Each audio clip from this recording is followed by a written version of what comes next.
शांति। आज बाबा की थर्सडे की मुरली की पहली बात बाबा ने बताई है कि तुम बच्चों ने दुख सहन करने में बहुत टाइम वेस्ट किया है। अब ये बाप को याद करके यानी बाबा को याद करके अपना टाइम सफल करना है।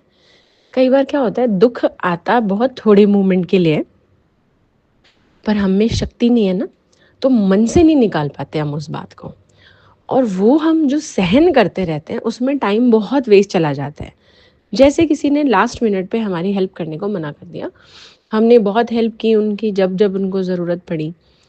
अब हमारे को जब ज़रूरत है तो वो बिल्कुल ही मुकर रहे हैं, वो नहीं चाहते हैं और हमें सच में बहुत जेन्युइनली ज़रूरत है। अब ये क्या है, हमारी परिस्थिति है या कहिए दुख की स्थिति आ गई है कि एक तरफ तो ज़रूरत इतनी ज़्यादा है और दूसरी तरफ जिससे उम्मीद थी वो व्यक्ति ने मदद ही नहीं की है।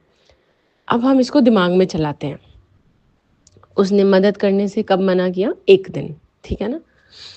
अब हम दिमाग में कितने दिन चला रहे हैं कि देखो मैंने उससे ऐसा भी किया था, उस टाइम पर ऐसा भी किया था, इनके लिए जब ऐसी ज़रूरत थी तो मैंने ऐसा भी किया था। अब ये सब कुछ करते करते हम क्या कर रहे हैं ना, अपने आप को और टॉर्चर करे जा रहे हैं।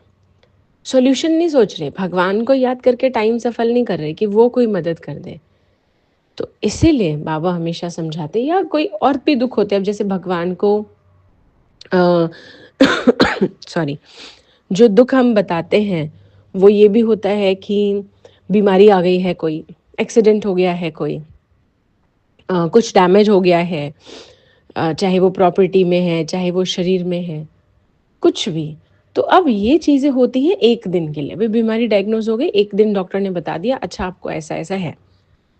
अब सहे जा रहे हैं, उसको सहे जा रहे हैं एकदम। बीमारी के टाइम पर तो सामना करना होता है ना कि हाँ ठीक है हम फेस करेंगे बीमारी को, जो भी होगा हम देखेंगे। तो बिल्कुल ऐसे ही हमने अपनी पावर को बहुत वेस्ट कर दिया सहते सहते। अब बाबा कहते हैं मुझे याद करके टाइम को यूटिलाइज करो, यानी सफल करो। दूसरी बात है जो बाबा ने कहा कि जैसे दुनिया में कहते हैं प्रलय हो जाएगी, सब कुछ खत्म हो जाएगा, तो बाबा कह रहे हैं प्रलय नहीं होती है, क्योंकि अगर प्रलय हो जाए तो दुनिया में ही एक शब्द कहा जाता है, हिस्ट्री रिपीट्स इटसेल्फ, या हिस्ट्री जियोग्राफी रिपीट, मतलब इतिहास और भूगोल अपने आप को खुद दोहराता है। अभी तक ऐसा कहा जाता है इतिहास खुद को खुद दोहराता है, और ये बहुत कॉमन लाइन है, आपने बहुत जगह सुनी होगी। तो दोहराया तो तभी जाएगा ना जब कुछ बचेगा।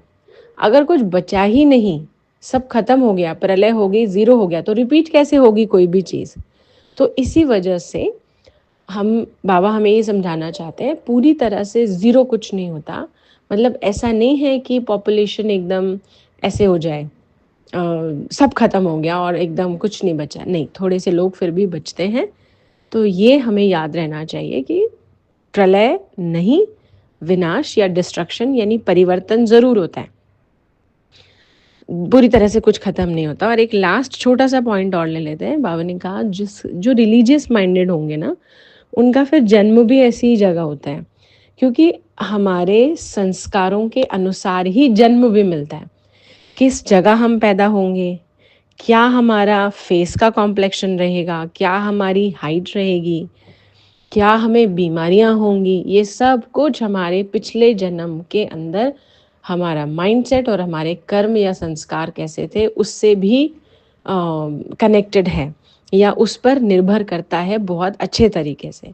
तो इसीलिए हमें ये ध्यान रखना है कि अगर मैं इस बर्थ में बहुत अच्छा या अच्छी बन जाऊं तो मेरे कई जन्मों के लिए ना सब अच्छा सेट हो जाएगा, वरना फिर हर जन्म में एक टॉर्चर झेलना पड़ेगा, जो हमारे पहले पॉइंट से कनेक्टेड है ना, कि हमें सहन करने में बहुत टाइम वेस्ट करना पड़ेगा। जैसे किसी का ना, मतलब समझिए किसी को कपड़े बहुत टाइट आ रहे हो, एकदम सांस ही नहीं आ रहा है, एकदम अब सहे जा रहे हैं, घुटे जा रहे हैं, एकदम ब्लड सर्कुलेशन रुक रहा है, तकलीफ लिए जा रहे हैं। अरे तो सिंपल सोल्यूशन है, आप उतार दो ना उस कपड़े को, कोई दूसरा पहन लो, लूज पहन लो, कुछ भी।